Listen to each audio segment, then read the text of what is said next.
For the following moons, I had many regular jobs working for the family. Most would not make for a good biography. The next big one was the boat heist, the best of my young life. Before that, there was the talking gem, but no, that was annoying. Wait, even earlier, there was the huge man in the bathhouse. Very intense, very bloody. That well describes the type of work I did for the divers during this time. The Wolf, Part 3, Spilling Blood. As we walked down the hallway, Divers number 2 guy was telling me about Crimson Plunder, a pirate crew turned gangsters. They are mostly Goliaths and Fire Giant King, but have some dwarves and humans as well. They are making a move on the town, trying to cut into the divers' business. Normally this wouldn't be tolerated for more than a day or two before it got cut short by our in-house chirurgeon. But our guy never made it back that night, and the fat crimson pirate is still making a nuisance throughout the town. Finally, we reached the city area. I am in the room again with the old man. His eyes seem more solemn than usual when he looks at me. The silence gets a little overbearing before he finally says, "We need to take care of someone, young one." I flinch slightly, but if anyone is still allowed to call me that, he is. "Can you do this for us?" he finishes. I feel almost insulted. Yes, I can kill, and have for the divers, but to be asked to just murder like a common thug? Still, I humor the old man. Yes, anyone that gets in the way should be taken care of. That's just how things go, right, boss? He nods rather unconvincingly in response. "This flotsam thinks that they can make a name for themselves in my town," he says with incredulity. He describes that they have already disrupted and taken some of our prostitution business on the wharf. Their half-giant boss thinks he's above repercussions, that he is untouchable. He pretends to nod his head to us, pays the minimum fees, but ignores percentages and permissions. He doesn't understand respect, or how business is really done here by the diver's family. He started to give other people ideas, so I need to go make him stop doing this. I was seasoned enough in the family's parlance to understand what was being asked of me, and had no actual problem saying yes. They wanted this fat giant pimp to stop being a problem. I could do that. Diver mentioned the sauna was the best spot, as he would be unarmed. The giant man has a ring, one he would never part with willingly. Bring the ring back to the old man as proof that the problem was taken care of. I was already making my plans before I stepped out of the hall. I was going to need a good knife, a decent pair of sandals for the slick floor, some coins so the staff can have a nice lunch. Level 3, Unchained Rogue 2, Knife Master. Fighter 1, Knife Fighter. New quest, Becoming a Family Man. Dealing with disrespect. I enter the private section of the bathhouse, steam permeating the hallway and every hot tub-filled alcove branching off from it. I'm near naked, the simple copper circlet on my wrist, my stolen pass into this inner sanctum, and a towel of fine woven cloth around my waist. I have, of course, smuggled my sharpest, fine-pointed brass dagger in under the towel. Not in a place that you're guessing, but still uncomfortable. A couple of cute girls are folding linens for the guests, as another employee tells me where to go. I stop and give him a serious look. "Hey buddy," I say to the pale teen human, "you may want to go on break soon and not come back for a bit. Tell the towel girls too." I toss him a tiny pouch of silver pieces that he fumbles and drops. Kids these days. From my check-in, I know that I have a private spa, third on the right of the hallway, 4 on each side. But I also know from my informant that my target is in the 4th alcove on the left side. I have been asked to do this personally. That's twice I've chatted with the old gray man. An honor by any thief's measure, but I've always heard that it took years to rise in the ranks. And now a real hit? I just might be next in line for the permanent problem solver position, and this is my test. Vemkanek was the name I had heard around town for the huge man. Well, half man at least. He was Giant Ken, taller than me by a drake's claw and a half, probably weighing twice as much as me. But he breathed. His heart pumped blood, so a blade could kill him. I bypassed my spa and stepped into the target's room. The fat demi-human was even bigger than I had been led to expect. He filled the whole damn jacuzzi. He was probably as girthy as 3 of me, maybe more. Sprawled out naked in the hot water, smoking on a rolled cigar of brown leaf. His single braid of fiery red hair draped around his neck and along his chest, with a wet towel laying over his eyes. My luck couldn't have been better. I let the cloth towel fall to the ground as I stalked forward silently.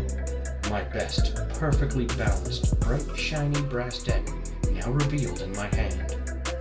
The fat, heavy-browed pimp appeared not to notice me at all as I light-footed around the edge of the pool. With no hesitation, I reached the other side of the pool and stuck my razor-edged knife into the giant Ken's neck, right where the main blood vessel should be. Rather than to succumb to the death blow, he reacted as if filled with sudden, infernal energy. The expected blood spurting from his neck, more than expected as I was splashed with crimson. But the unexpected burst of energy as he threw me back shocked me. He lurched to his feet, grabbing at his blood-dripping neck with one hand and facing me, the hot towel falling from his eyes, more angry than concerned. Was that supposed to hurt, little man? He growled. I gasped. He was even bigger than I had thought. Rising to his full height in the spa, he was twice my size. Even standing in the, to me, waist-deep pool, and I on the lip, he still towered over me. He reached for me with his haunch-sized hands, almost gripping my shoulder as I danced away around the rim of the pool. My knife leaves another deep line of blood across his left inner wrist. More crimson sprayed. It'll take more than that to hurt me, boy, the giant roared. I took the moment to lunge at him with a cry of my own. Rah! Planting my knife several inches deep into his chest. Again, I celebrated a death blow too soon. He ignored this wound like the others, grabbed me with both hands by my shoulders and lifted me off of my feet, leaving my sandals on the floor. Before I can even try to break the grapple, he has slammed me down on the corner of the pool. I gasp in pain as something in my back makes a cracking sound. He lifts me again, and this time slams me against the nearest wall head first. His hands shift to my throat as I grow faint for a moment. Then he plunges me into the water. I instinctively lock down my lungs and resist the urge to inhale. My eyes stay open, and I find myself gazing up through now red, blood-filled water at the ugly square face of the fat giant Ken pimp. He is smiling at me like an idiot as he drowns me, enjoying it. This pisses me off enough that my head clears, and all my countless painful hours of training kicking. I stop trying to pry his massive hands from my neck and focus my own grip on his wrists. Simultaneously, I stop kicking out wildly and start purposefully walking my feet up his thick legs and body. You won't kill me, you fat booger. Using his own grip on me and my firm hold on his wrists to give me leverage, I show no mercy. Die! I began hammering my feet into his knee, his groin, his belly, and finally, using my whole body strength against his upper body, I hold myself almost horizontally to him. And my final kick. I put all of my weight and force into stomping on my own knife, still sticking from his chest. The blade, hilt and all, crunch into his chest cavity, and suddenly his grip on me released, as he clutches at his chest. I get my feet below me and burst to the water's surface, shaking the bloody water from my face as I suck air into my lungs. Amazingly, the giant still wasn't dead. Yet. He was clawing at his chest, trying futilely to pull my knife from behind his ruptured ribcage. Then his face shoots up. He makes a desperate lunge towards the little shelf with his personal items and towels, likely going for some trinket or bauble to save him. I took a deep breath and showed him no mercy. I moved close and began delivering blows to any exposed bits I could. A kick to his groin again, another to the same knee I had kicked before. I heard a satisfying pop.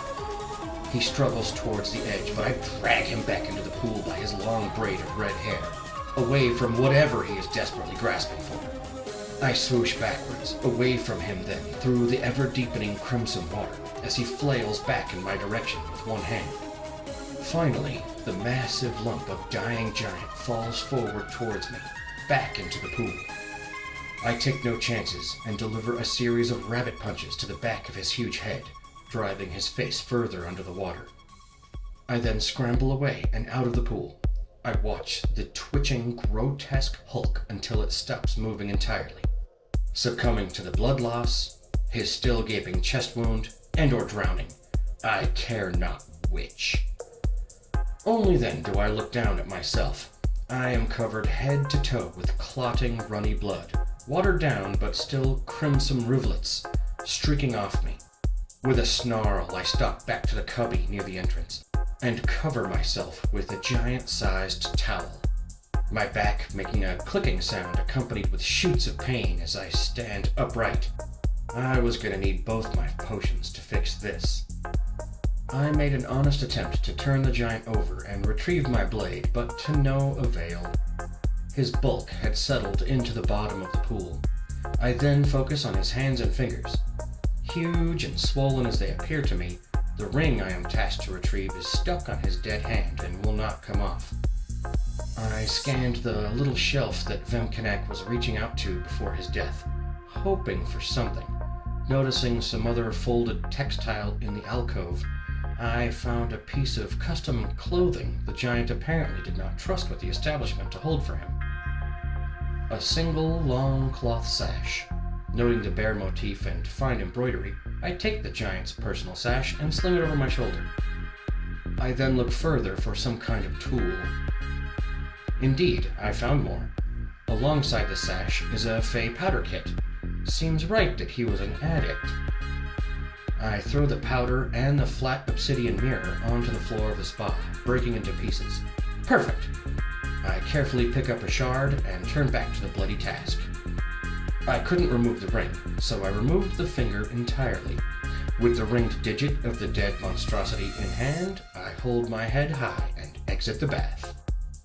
As I leave the steam room into the main hall, I see the young employee who checked me in, standing frightened in the entrance.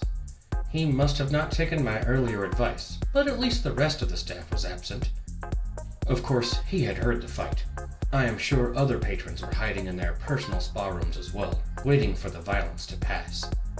Giving the man a devilish grin, I wipe more bloody water from my face with the corner of the giant towel as I breeze past him, adjusting the huge, gore-stained towel on me like a toga. My back makes a popping sound with another flare of pain as I try to stand straight upright. Ah!